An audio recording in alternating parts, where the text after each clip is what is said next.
Lagos, the nation's commercial capital. This is the News at 10. Live from Channels Television. Reporting tonight, Ayotunde Balogun.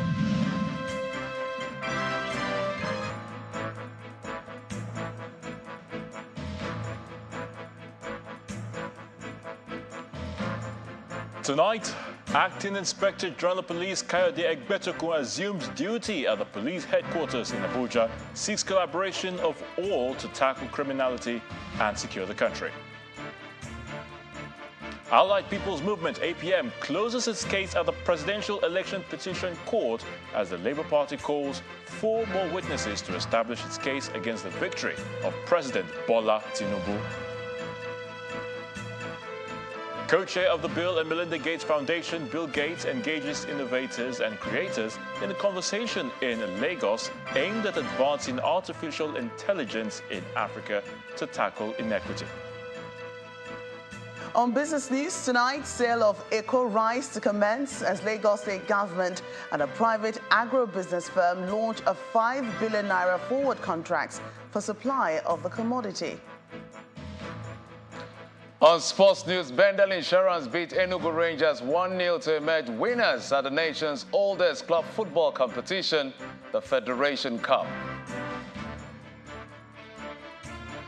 From Abuja, the nation's capital, the United Nations Educational, Scientific and Cultural Organization launches a special program to build the capacity of women in agriculture.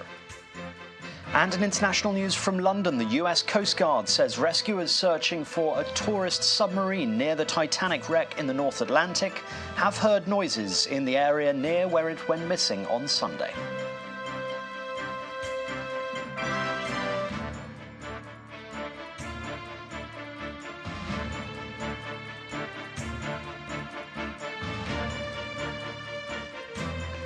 The change of guard at the police headquarters in Abuja is now complete, and the new sheriff in town appears poised to hit the ground running. And for a start, the Acting Inspector General of Police, Mr. Kayode Egbetokun, is promising to strengthen interagency collaboration, deepen community policing, and improve the intelligence gathering mechanism of the Nigeria Police. The police chief, who was speaking after officially assuming office today, also called for citizens' cooperation with the police to combat crime across the country. The Acting Inspector General of Police, Mr. Kayode Egbetokun, arrives at the premises of the force headquarters in Abuja as he officially assumes office as the new police boss. He inspects the guard of honor before proceeding to the hall where a brief handing over ceremony is conducted.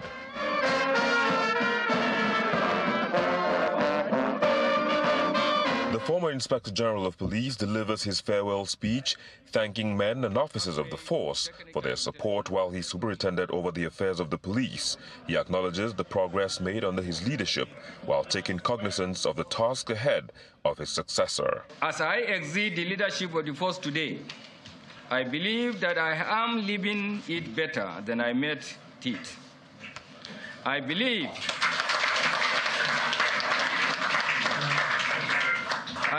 that I have added value to policing in Nigeria. I hold the firm conviction that the steady progress has been made in all the components of my promise to change policing narratives and in our journey to restore the dwindling police primacy within the internal security architecture of the country.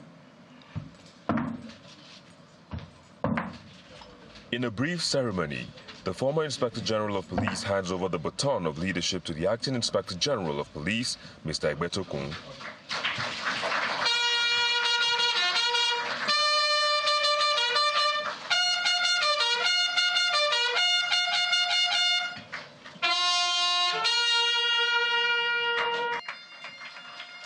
The new police boss promises to prioritize the fight against all forms of criminality as he asks for the cooperation of citizens. We face numerous challenges that require the concerted efforts of every citizen to overcome. As Inspector General of Police, I firmly believe that our path to a brighter future lies in collaboration, transparency, and the reformation of our law enforcement delivery system. We will hold accountable those who betrayed the public trust in us, ensuring that they face the full force of the law. Additionally, we will actively promote a working culture that will encourage officers and citizens alike to report instances of corruption or abuse they may witness. Mr. Kaide Egbetokun brings the number of indigenous Inspector General of Police since independence in 1960 to 22. To legal matters, the Allied People's Movement, APM, which is seeking to nullify the election of President Bola Tinubu, has closed its case after calling its sole witness. The witness, Mrs. Aisha Abubakar, who identified herself as the Assistant Welfare Director of the party, tendered 7 batches of documentary evidence before the court to establish their case. While the suit of the People's Democratic Party couldn't be heard due to time constraints, the Labour Party called 4 witnesses to establish its case. Our correspondent, Emanuela Ekele, reports. The courtroom of the Presidential Election Petition Court is bubbly with pleasantries from lawyers ahead of the day's proceedings. As usual, the room is quite filled. However, the presidential candidate of the Labour Party, Mr. Peter Obi, who is a regular visitor, is conspicuously absent. 3 cases are up for hearing. First is the Allied People's Movement. The party called its sole witness, Mrs. Aisha Abubakar. The party tendered 7 batches of documentary evidence before the court.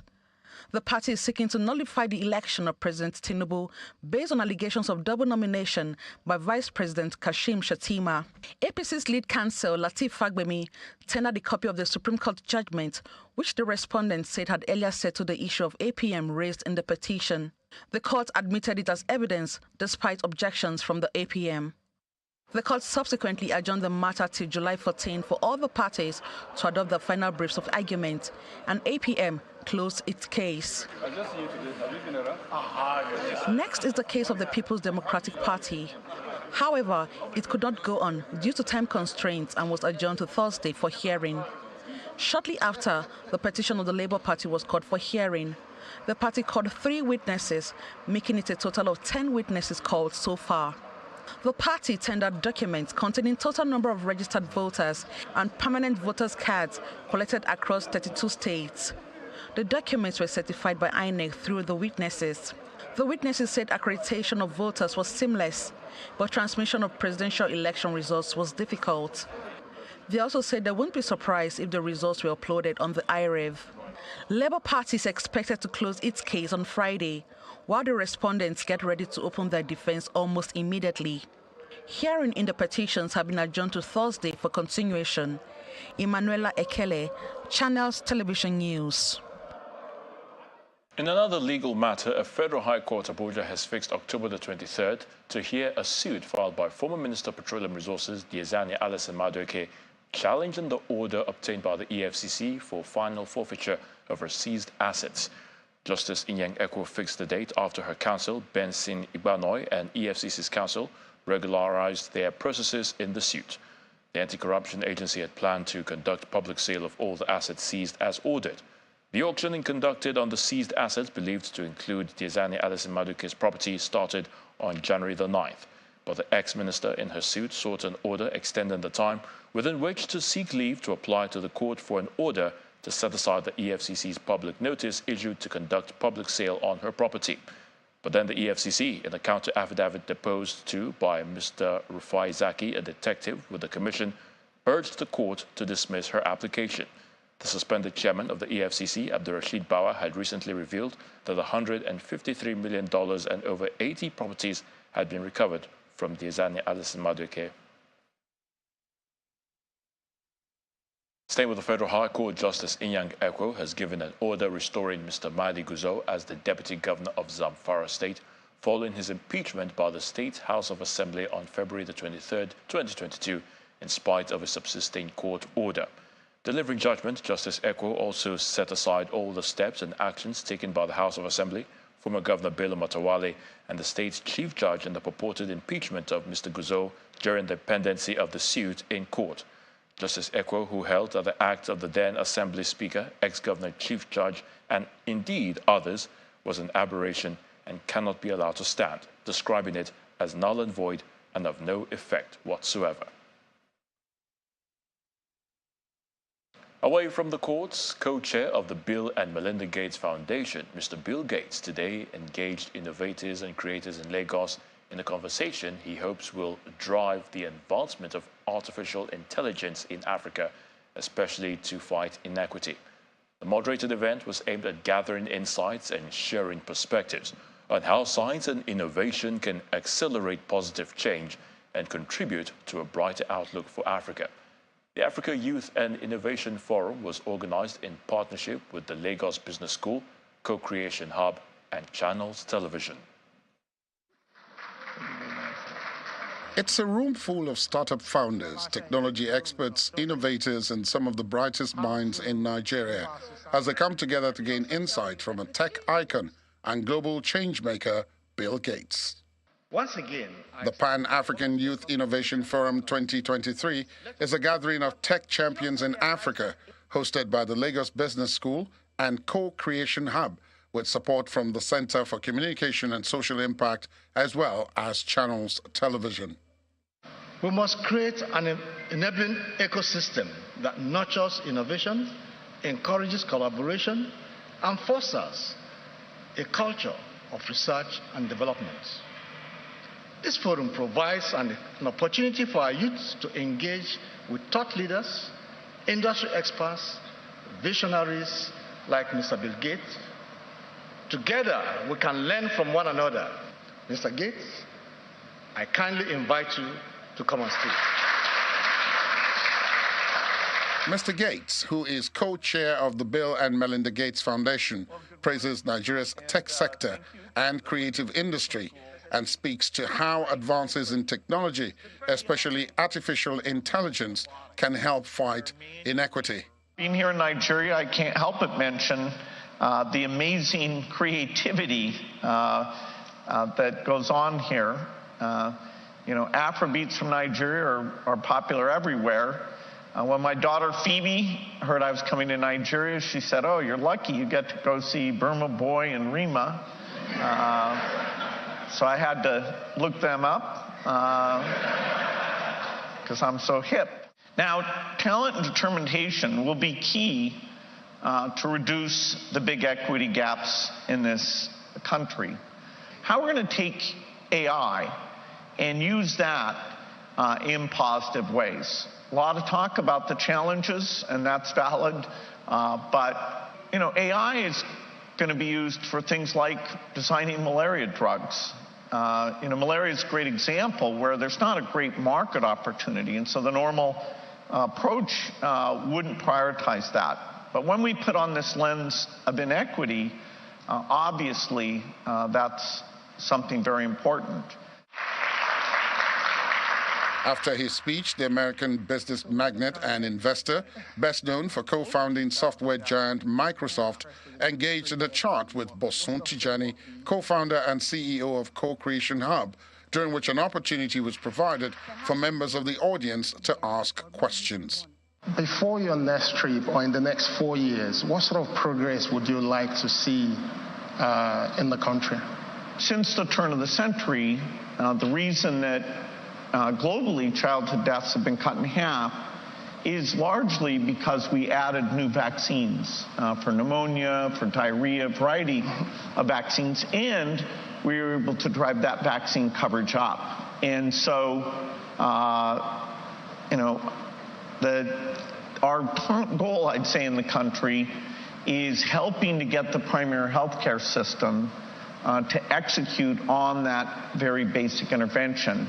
Imagine you had a magic wand and you could determine public policy in Africa, just one policy. What would that one policy be that would have the most impact and unleash the potential of youth in Africa? Lagos is advantaged economically relative to the rest of the country, but I do think the government has to commit, hey, we are going to do better in health and education. And in return for that, as we're shifting, some subsidies, part of that is going to be getting up to a level that really is an investment in the next generation. The Youth Innovation Forum is an avenue for Mr. Gates to engage young innovators and creators who are providing solutions to Africa's challenges, as well as share insights on how they can drive positive change in various sectors on the continent using artificial intelligence. In part two after the break, the president receives briefings from relevant officials of government ahead of the start of the new Global Financial Pact Summit in Paris, France tomorrow. Join us again.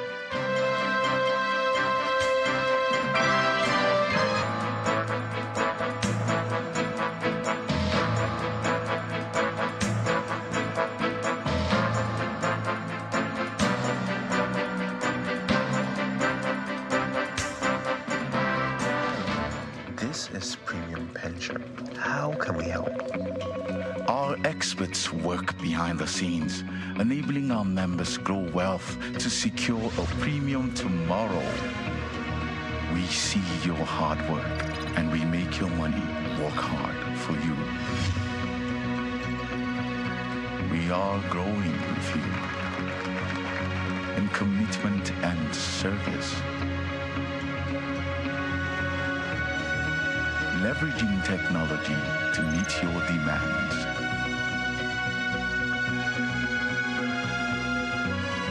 Secure your future and pave way for the next generation. Embracing diversity with firm roots across the 36 states of Nigeria and the FCT. Premium Pension. Active today, premium tomorrow. Wants to tell me the answer? Good. This way. I give my soul. You get my time and dedication. Hey, stop that. You know, get waiting for life. Where I know fit to. Cause all the dream where we don't dream must to come true. It must to show for you. Cause it's sure for me. Together we will ride against the mountains away. So make you dare with me, cause I dare for you. Together we will ride against the mountains away.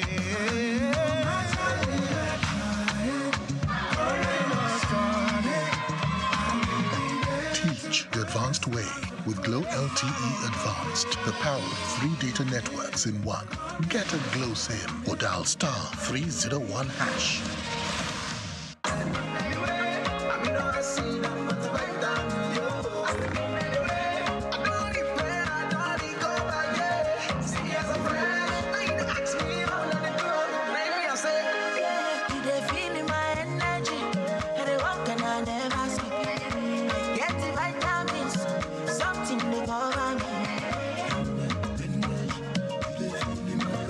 Recover with Astamin, a blend of amino acids and multivitamins. Does your toothpaste give you complete fresh protection?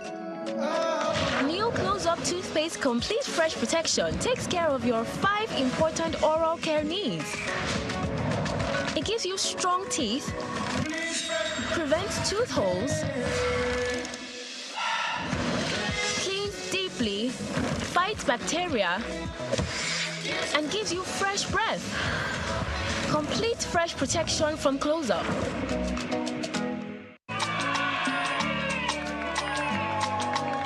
New beginnings are always colorful. When we celebrate the start of life's journey, we marry in colors. With our proudly Nigerian Dulux paints, now available in any color.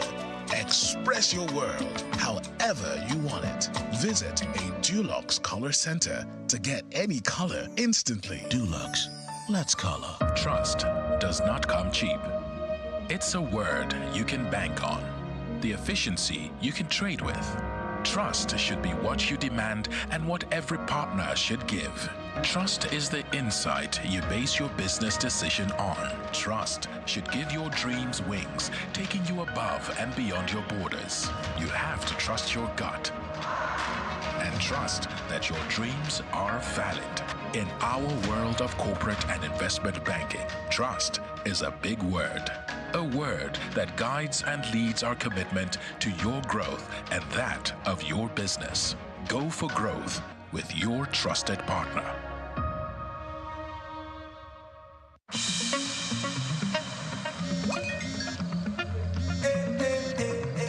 Hello, darling. Hi, Grandma. What did you do this weekend? Well, on Friday, I went on a science trip with my classmates to see the gorillas in Rwanda. Then, I watched the cup final in London with the family. And on Saturday, my friends and I met up to hunt dragons again. Also, I taught the vacuum cleaner and the TV this new dance everyone's doing. They're really getting into it. And on Sunday, I went to bed watching the world from space. And you? Yes, so Grandma. With Airtel 5G's lightning fast speeds and seamless connectivity, you won't believe what's next.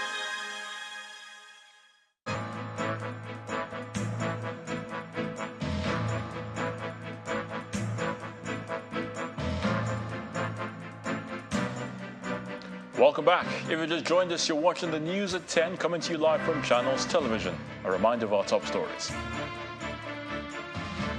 Acting Inspector General of Police Kayode Egbetokun assumes duty at the police headquarters in Abuja, seeks collaboration of all to tackle criminality and secure the country.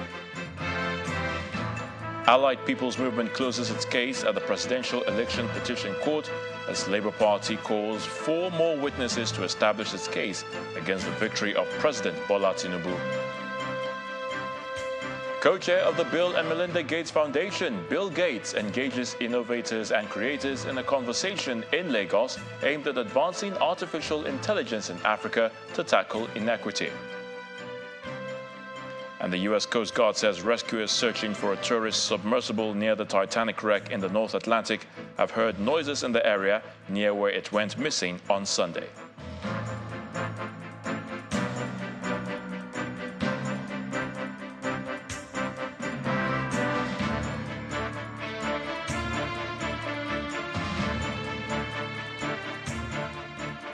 Outside the shores of the country, in Paris, where the president is said to have been receiving briefings from relevant officials of government ahead of tomorrow's new Global Financial Pact summit.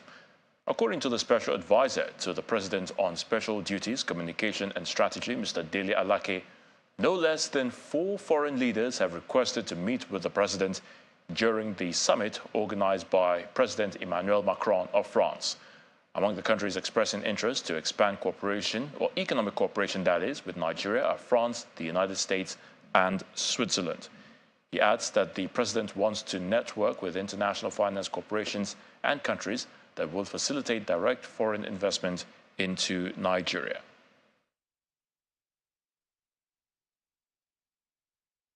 Back home and to the nerve-wracking gridlock on the Lagos-Ibadan Expressway. Well, the Federal Ministry of Works says the construction work may be completed by the end of July this year. The former Minister of Works, Babatunde Fashola, had earlier put the completion date at April the 30th. While inspecting the level of work at the Berger end of the expressway, the Federal Controller of Works in charge of Lagos State, Olukorede Keisha, urged motorists to obey traffic laws to ease the congestion on the highway. This gridlock on the Lagos-Ibadan Expressway has become normal routine since the contractor, Julius Berger, commenced rehabilitation work from the Kara section of the highway to the old toll gates since early last year. The situation is on both sides.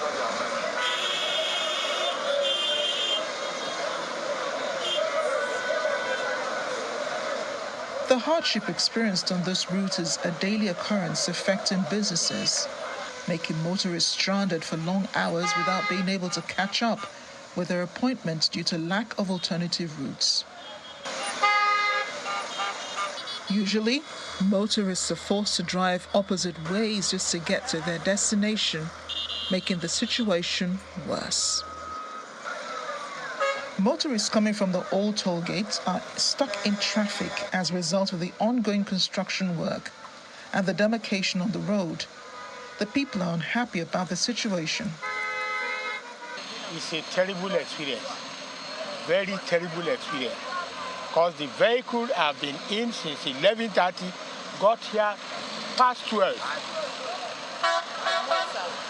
from Bariga, which normally doesn't take us more than 10 minutes. It's horrible. I think it's better government do something about this. The traffic is very, very hectic, and it disturbs a lot of the, passengers up and down. So I'm still pleading to the government to, put more action in doing the job, quicken the job, so that the traffic will be free. People are suffering. The Federal Works Controller in charge of Lagos, Olukorede Kesha, appeals for more patience, saying the Lagos-Ibadan Expressway project will be completed this July. We've been working, contractor has been working, and then you will agree with me that while we were working before here, the work was faster than here. But we left this to the end because this place is the most critical section of the road. Bearing any unforeseen circumstances, we hope to deliver the major highway, with the exception of all the other appurtenances, by July ending. There was a time not much was going on in Lagos. Nobody complained, nobody protested. But now, a lot of things are going on at the same time in Lagos. So it is expected that they will suffer a little bit of inconvenience. But if we all learn to go by the rules, to listen and obey our traffic managers, I think we'll be better for it. But what we have is a case of indiscipline on the part of motorists. She also speaks on Ijora, Akpogbon, and the Echo Bridge. Concerning Akpogbon Bridge, Echo Bridge, we're in serious talk with the contractor. We hope by the middle of July, the contractor should be off the sites and the bridges will be open to traffic by middle of July. Both banks, Akpogbon, Echo Bridge. Ijora Causeway, the portion that collapsed, the contractor just finished the demolition of the sites, and the repair works now will start in earnest. A new date for completion is now July, given by the Federal Ministry of Works. Motorists and other road users will keep their hopes up that words this time will be matched with action. The call for legal practitioners to shun bribery and corruption re-echoed today this year's NBA section on public interest and development law conference in Lagos, coming off the back of an election year. Speakers at the event also emphasized the need for election cases to be concluded prior to the swearing-in of new political office holders in the country.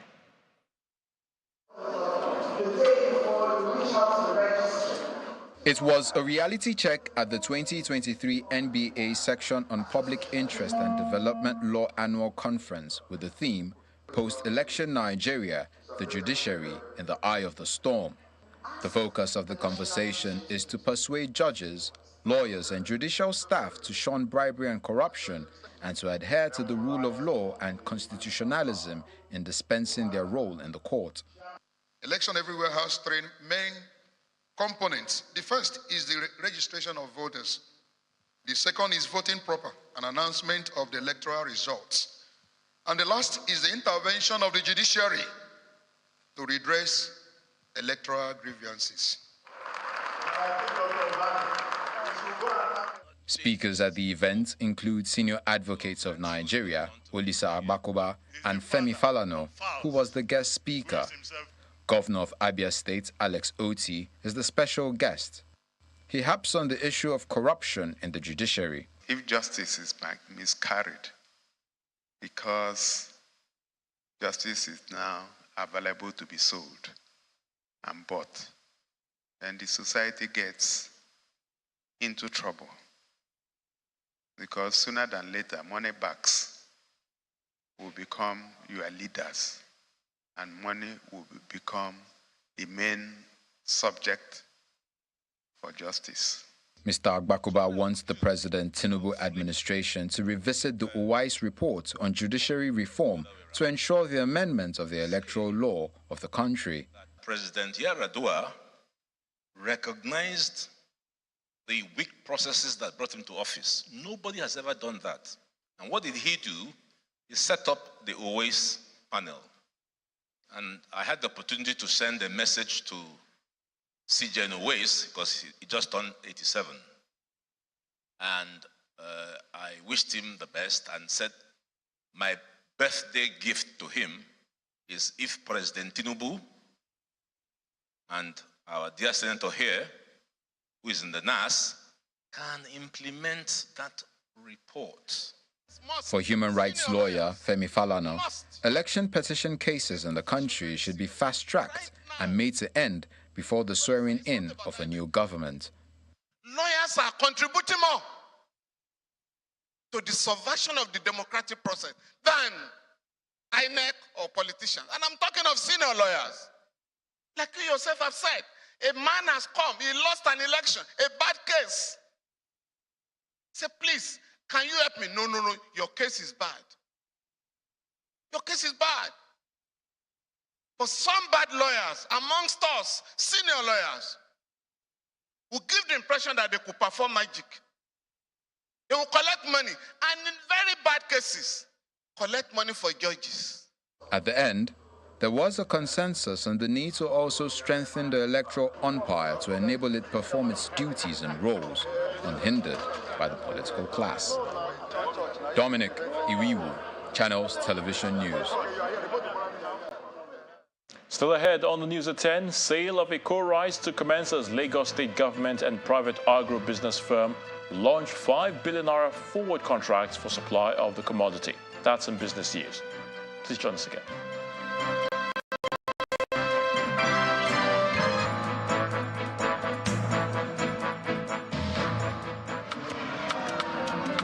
Una know they work. What did they happen for here? We wait for manager make us pay us our money. No work. Manager, what's happening here? Ah, manager, why you hide? They no allow me go back. They say I go run. Manager, why you no use first money wallet bulk payment? Pay them now. Not true. Yes. Amuna, calm down. Oh yeah, make una bring out una phone. Dial *894*1# to open your first money wallet. This money, it be like raw cash, you fit withdraw them, pay bills, or even transfer themselves. I don't pay all of you now.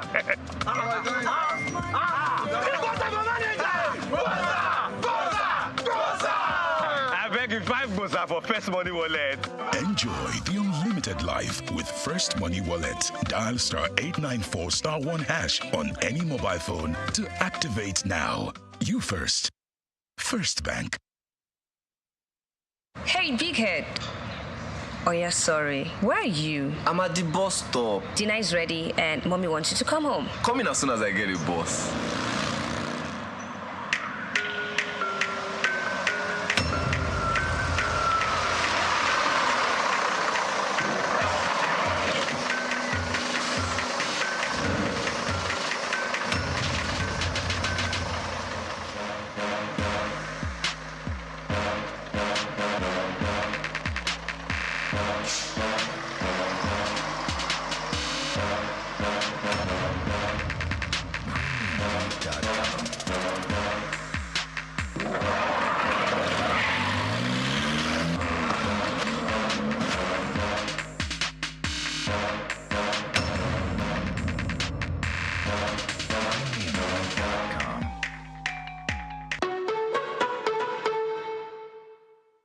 Now, if you are a Nigerian, I'm sure one of these things must have happened to you before, like forgetting your wallet out, or not being able to get your full change when you buy something, or you are unsure of the account you want to make payment into. Then NQR Payment is for you. NQR Payment Solution is a secure QR code-based payments and collections platform to help individuals and businesses, to help buyers and sellers to receive and also make instant payments for goods and services.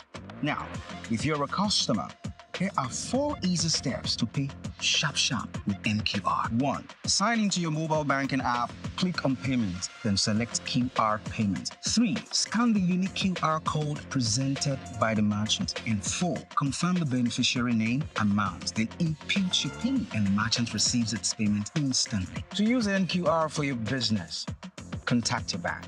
This message is brought to you by the Bankers Committee. Progress. It is like the tireless rise of the sun, eager for day to break, so that it can take on the world. And that is why, when we travel beyond the land of our birth, we are not afraid to start afresh in search of our glory. This is the sound of progress. Ebubedike, nwanne bụ nwanne, nwoke n'etiti ụmụ nwoke, ịlọghachila n'ebube. Enjoy the new taste of progress.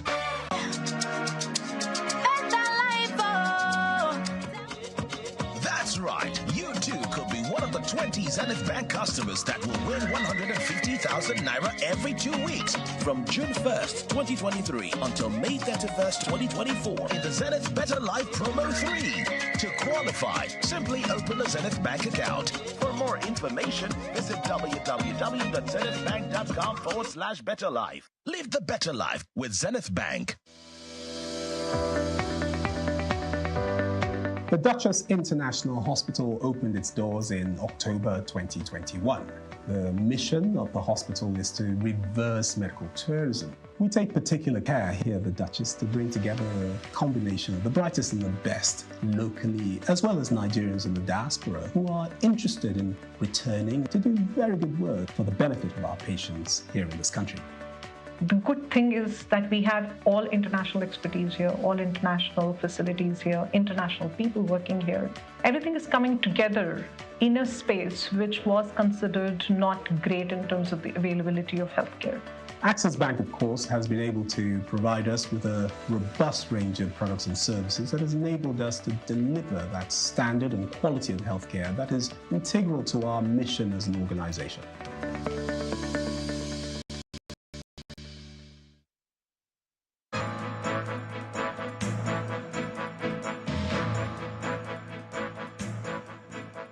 Welcome back. We now head to the nation's capital, and Victor Mathias is standing by for the very latest at our Abuja studios. Hello, Victor. Hello, Ayotunde, and welcome to the nation's capital, Abuja, where we'll start from the agriculture sector. Now, the federal government must invest more in building the capacity of women in agriculture because of their capacity to contribute to the nation's gross domestic product. This is one of the conclusions at the launch of the Young Women in Agriculture program by the United Nations Educational, Scientific and Cultural Organization in Abuja. Our correspondent, Victoria Longjan, reports. A drama presentation to drive home the message on the important role of Nigerian women in agriculture and nation building.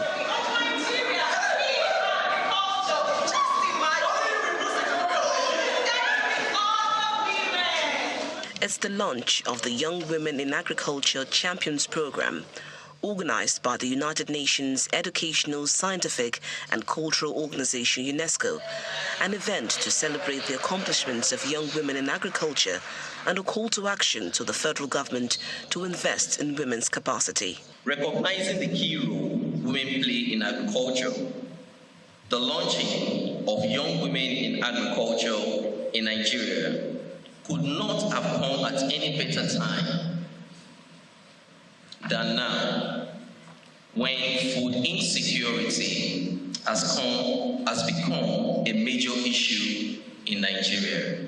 In agriculture, invent your future. Start something at home now. By the time you are growing up, you'll find that that thing is a reliable source of income especially if it has to do with food. There will never be too much of it, and the time to start is now. Global shocks like the COVID-19 and the war in Ukraine have disrupted food supply, while access to land, insecurity, and funding remain key factors limiting the success of Nigerian women in agriculture. If we can solve challenges like access to finance, land, technology, training, etc., women will be able to dominate the agricultural value chain for our advantage and development of Nigeria. The cause of gender productivity gap in agriculture inequality in access to and control of productive and financial resources has actually contributed to the reduce of food security and cost millions of countries. The consensus here is that by 2030, with proper investments in agriculture and women empowerment, Nigeria would have attained the Sustainable Development Goal 2, which focuses on eradicating hunger. Victoria Longjohn, Channels Television News. And away from agriculture to health, every day of the year, approximately 1,000 people worldwide are born with sickle cell disorder, 3/4 of them in Africa. In Nigeria, where 1 out of every 100 has it, many do not find out until complications set in. In her annual public lecture held in Lagos, speakers at the National Sickle Cell Foundation Nigeria stressed the need for early detection. Our correspondent, Mary Alale Yusuf, reports.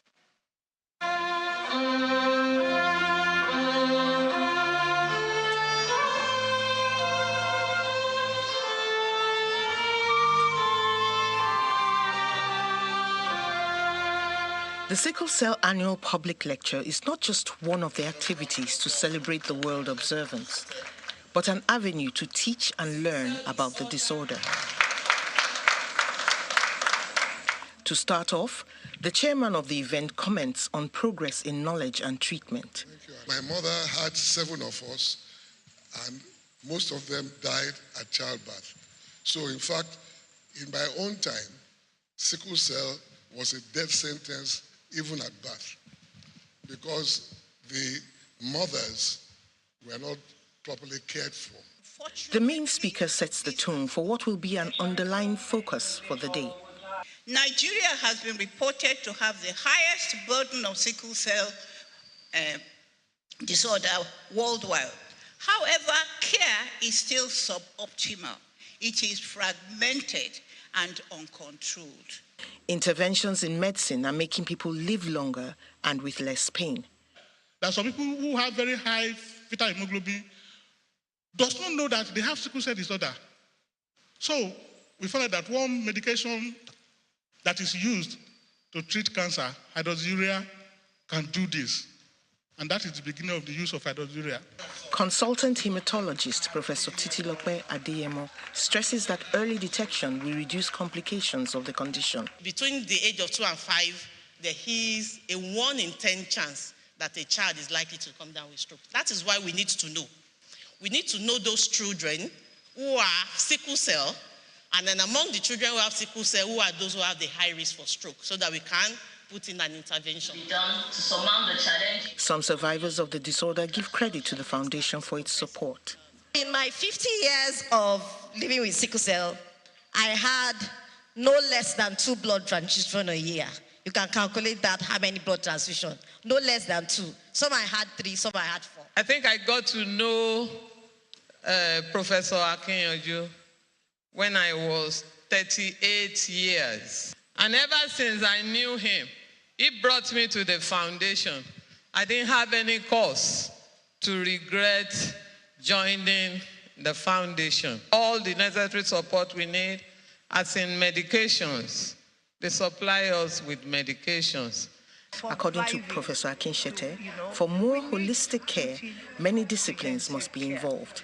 People with sickle cell disorder need to be managed by a multidisciplinary team because the complications involve practically every part of the body. And the foundation anticipates more people seeking care earlier for quicker and more effective intervention. We already have a strategic plan for where we'll be in the next 10, 20 years. But you can imagine that means we're not going to work on our own. This is the power of networking, the power of collaboration, the power of partnerships. And that's exactly what we're looking at. That's how we're going to be able to tackle the deluge again. And as pointed out, clearly people are getting more and more aware. And I'm very glad about that development. There have been many advances in sickle cell disorder care over the years. But experts here agree that more must be done to make comprehensive, multi-sectoral care available for those suffering with the disorder. And researchers should look inwards for local solutions. Mary Alale Yusuf, Channels Television News. And now to some company news. Cement manufacturer Lafarge Africa PLC has continued its quest for a greener environment, this time with the unveiling of Eco-Label to help in reducing carbon emission. The company says Eco-Label represents a broad range of green cement for high-performance, sustainable and circular construction. In its bid to ensure a greener environment, Lafarge Africa PLC unveils Eco-Label in Cross River State. Eco. According to Lafarge, Eco-Label complies with the sustainability initiative and carbon emission reduction policy. The reason for this gathering today, it was to unveil our new product that meets the group initiative for sustainability and CO2 reduction. The new product that is 32.5 that comes with meets the Eco-Label that has been assigned. The company uses the opportunity to communicate the environmental benefits of its green building solutions. We have been in the country for more than 60 years, so the product is still the same, but we have only identified with the zero emission policy of the world. There is no side effect to this product. Like I said, it's the same product. We have only reduced the carbon emission. That's more like the amount of carbon we use before now. But it's the same quality, the same efficacy, and the same value to our stakeholders. The Standards Organization of Nigeria commends Lafarge for its greener environment initiative. It's a good initiative, and since it has started with Lafarge, this plant, we are hoping that other plants will follow suit and reduce carbon emission, because cement factories emit a lot of carbon dioxide into the atmosphere. And if we continue to reduce these emissions, we will have a greener earth. Lafarge reaffirms its commitment, leading the way in sustainability and innovation while ensuring customer satisfaction. Well, that's it from the nation's capital, Abuja, but the news at 10 continues in Lagos, where Jockey Rogers is standing by with more company news and the latest from the world of business. Banking so easy, so simple. Dial *894# now to experience it. You first, First Bank.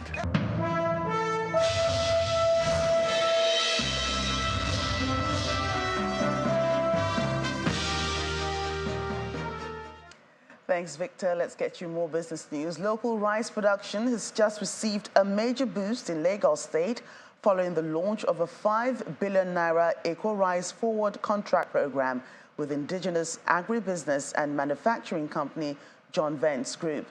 The joint venture is the first series of 30 billion naira private commodity notes issuance on the Lagos Commodities and Futures Exchange, and marks a significant step in the state government's efforts to promote agriculture and food security.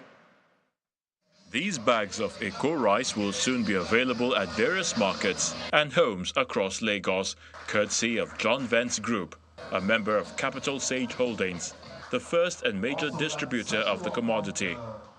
The collaboration between the agro-processing firm and Lagos State government is to ensure sustainable supply of rice paddy, which necessitates the launch at the Lagos Commodities and Futures Exchange. Growing Rice, aligns with the new opportunities that has been availed by the new government of this day. So for us, it's quite exciting to invest in rice paddy procurement, and not just the procurement, the sales of the rice itself through subsidiary John Vent Foods. With the initial purchase of 5,000 bags of eco rice, these have actually placed John Vent to assist us in engaging customers directly. We take part in the distribution of rice in Nigeria and kind of build a relationship between customers and producers of the rice. With the private listing of eco rice, John Vent becomes the first investor to procure 5,000 forward contracts worth 195 million naira on the LCFE, to the excitement of the Lagos state government and investors in the commodities market. This presents a platform where the capital market will be deepened. It provides an opportunity for commodities to be freely exchanged on a forum like this. And thirdly, to be able to begin to take our food security very, very seriously. Is that the federal government needs to speak to the commodities exchanges, empower them, support them, and build on what has been done in the last 8 years in the commodities ecosystem, so that they can be put at the forefront like other countries are doing. And for price discovery, the farmers will be able to get fair price for anything that they're bringing into the system, and they'll be wealthier on a yearly basis. The Eco Rice Contract Program is noted as a game changer in agribusiness. I give you Eco Rice. Thank you very much. As it is expected to make Lagos State a major hub for agri production and processing. And now to the domestic stock market, which ended midweek trading session in the green, a third consecutive day of gains with just under 120 billion naira added to its total value. Inijon Mekwa tells us more.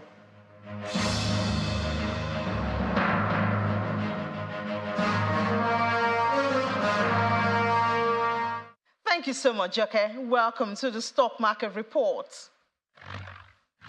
Well, the bull is still retaining its spots there, and that's because at the close of midweek trade, we see that the All-Share Index looks even better than it did on Tuesday, 0.36%. And the index point is 59,323. Remember, it was about 59,100 yesterday. Market cap is also still looking good at 32 trillion naira, 32.3 is what we're closed with. And those who made this happen, mainly the oil and gas sector. Kono again, 7 naira 50 kobo to close at 86 naira 50 kobo. MRS also gained 5 naira 25 kobo to close at about 74 naira. That's why the oil and gas is up 1.84%. The subsidy removal seems to be doing the oil and gas counter really well. Unfortunately, banking, the most liquid counter, is down 0.60%. The Fugas, they had some pullback today. Consumer goods, 0.11% in the red. Now, when we look at the activity chart, what we see is one positive, one green. That's in volume. About 55% higher than what we had yesterday. A lot of activity going on in the market there. Value is, however, down 6.10%. That's what it closed with. And deal still in that red territory. Well, we're still looking good, a comfortable place to be. We can do better. We'll do better tomorrow. That's a stock market report. Back to you, Joke.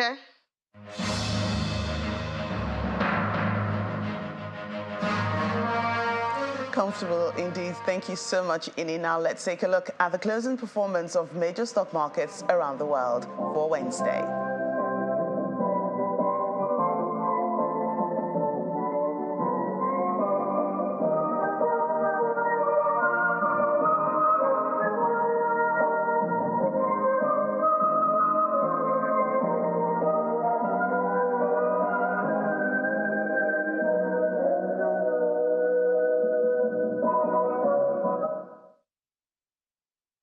That's business news tonight. Ayo, back to you. Banking so easy, so simple. Dial *894# now to experience it. You first, First Bank. Many thanks, Joke. A Canadian aircraft involved in the search for the missing submersible in the Atlantic is said to have detected underwater noises in the search area, and that's according to the U.S. Coast Guard. We hear Simon Pusey with more on this and other international stories in around the world in 5. Good evening and welcome to the Channel's studios here in London with your international news around the world in 5. The US Coast Guard says rescuers searching for a tourist submarine near the Titanic wreck in the North Atlantic have heard noises in the area near where it went missing on Sunday.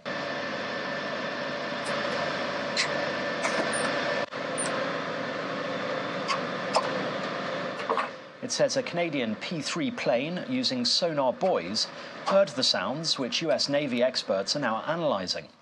Additional sonar was used 4 hours later and noises could still be heard. 5 people were on the vessel when contact was lost an hour and 45 minutes into its dive, or more than halfway down towards the wreck on Sunday. Search authorities estimate that the sub has fewer than 30 hours of oxygen left, meaning supplies are set to run out by about 10 a.m. on Thursday morning. As we've been hearing, it's super challenging. For the water depth is one big thing. If it's on the bottom of the ocean, it's very few subs can actually get that far, and also the search area is huge. I think I've heard one report saying they're trying to find a mine in a minefield. It's super small, and if you're in the Titanic wreckage, there's all the other things there. So where's the sub and where's everything else? So that's super challenging. 4 Israelis, including a teenage boy, have been shot dead in an attack near a settlement in the occupied West Bank. 4 others were wounded when 2 Palestinian gunmen opened fire at a restaurant and petrol station. One attacker was shot dead at the scene by an armed civilian, while the second fled in a stolen car and was later killed by Israeli forces in the town of Tubas. Israel's Prime Minister said all options were open in response to what he called the shocking terrorist attack.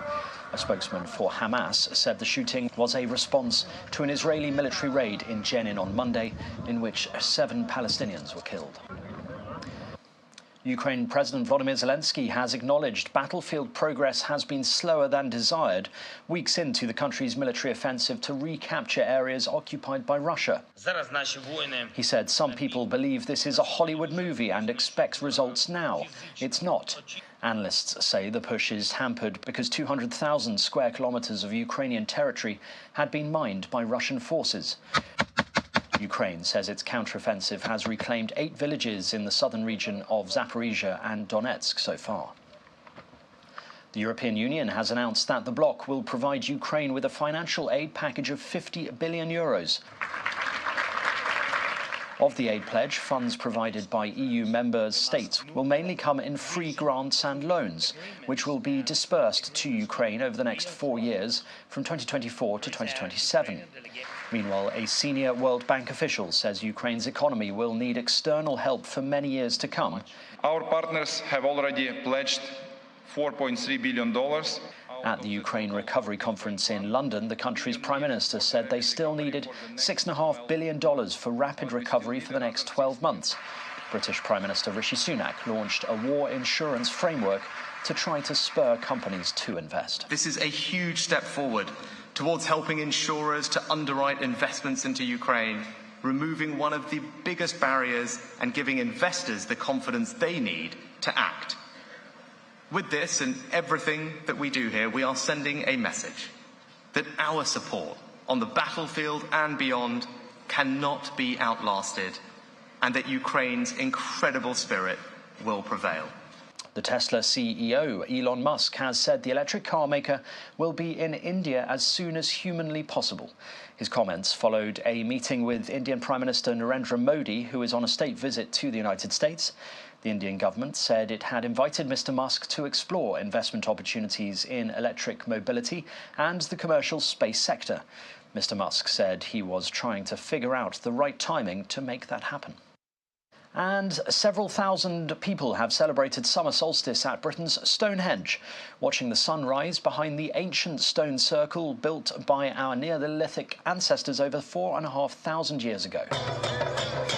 The summer solstice marks the longest day of the year and the start of summer in the Northern Hemisphere. It has been celebrated for millennia at Stonehenge, a World Heritage Site in the southwest county of Wiltshire.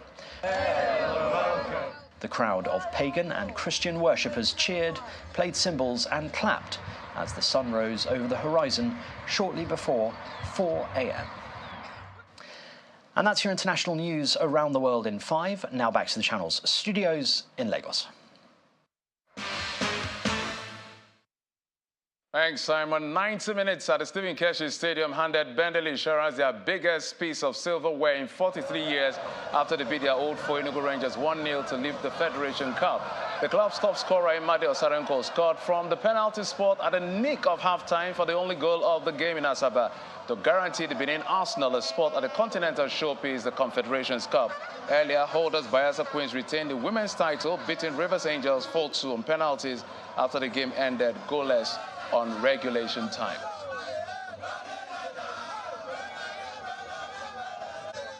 And that's it on sports. It's back to you, Ayotunde.